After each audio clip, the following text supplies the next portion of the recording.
BJP కేంద్ర మంత్రి కిషన్ రెడ్డి గారు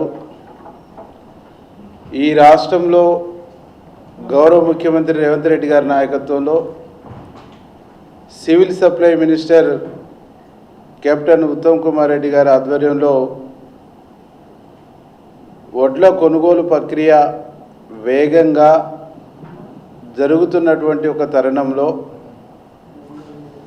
ఈ ప్రభుత్వాన్ని ముఖ్యమంత్రిని బదనం చేయడం కోసం కిషన్ రెడ్డి పచ్చి అబద్ధాలు పచ్చి అవాస్తవాలు మాట్లాడతాం.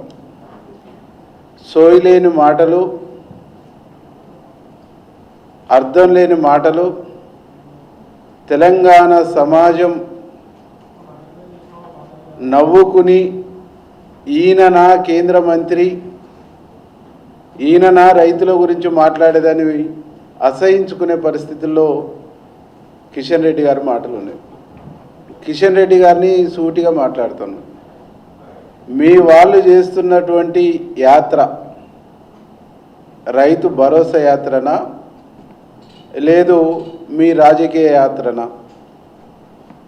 రైతు భరోసా యాత్రను మీ వాళ్ళు చేస్తున్నటువంటిది ఏం భరోసా ఇస్తున్నారు? మీరు ధాన్యం కొంటామని భరోసా ఇస్తుర్రా? లారీలు పంపిస్తామని భరోసా ఇస్తుర్రా? అమాలీలు లేరు, బెంగాల్లో మా ప్రభుత్వం వచ్చింది, మేము అమాలీలను అక్కడి నుంచి తీసుకొస్తామని భరోసా ఇస్తుర్రా? అంటే నువ్వు మాట్లాడితే అర్థం ఉండాలి.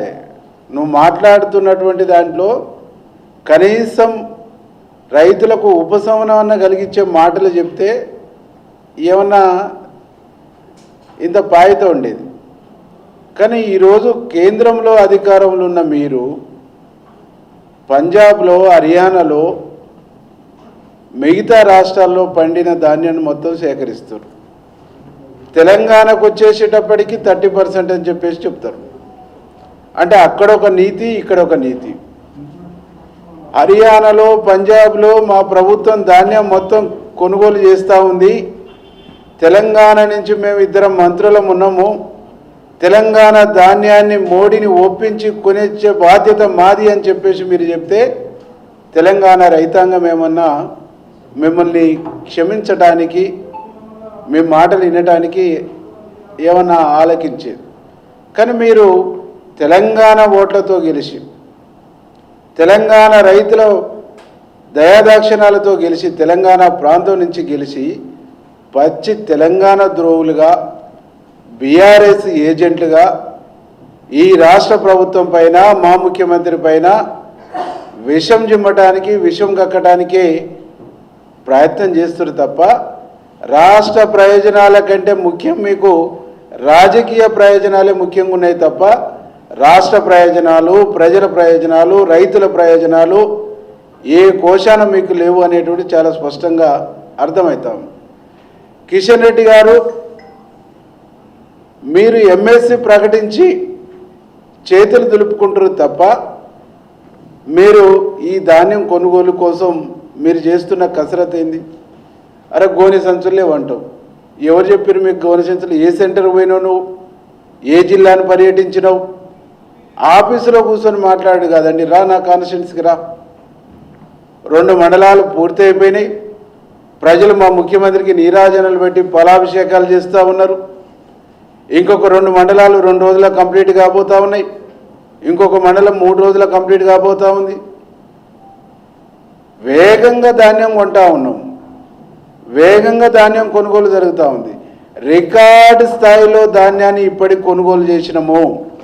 రికార్డు స్థాయిలో క్రాప్ వచ్చింది. రికార్డు స్థాయిలో వచ్చినటువంటి క్రాప్ను ప్రతి ధాన్యం గింజను కొనడానికి ప్రభుత్వం ఒక ప్రణాళికబద్ధంగా ముందుకు పోతూ ఉంది.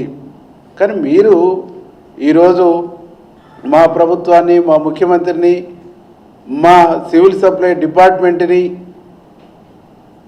అవమానించే పద్ధతుల్లో మీ మాటలు ఉన్నాయి. కాబట్టి ఈ రాష్ట్ర రైతాంగానికి మేము విజ్ఞప్తి చేస్తూ ఉన్నాం.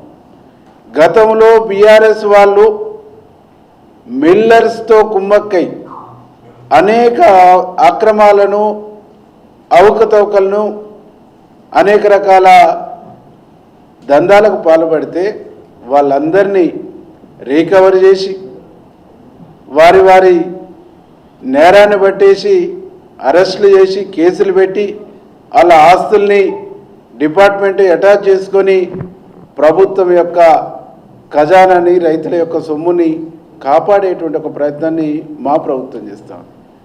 ఈరోజు మీరేం మాట్లాడుతున్నారు? మిల్లర్లతో కుమ్మక్కైన బీఆర్ఎస్ను ప్రశ్నించేది పోయి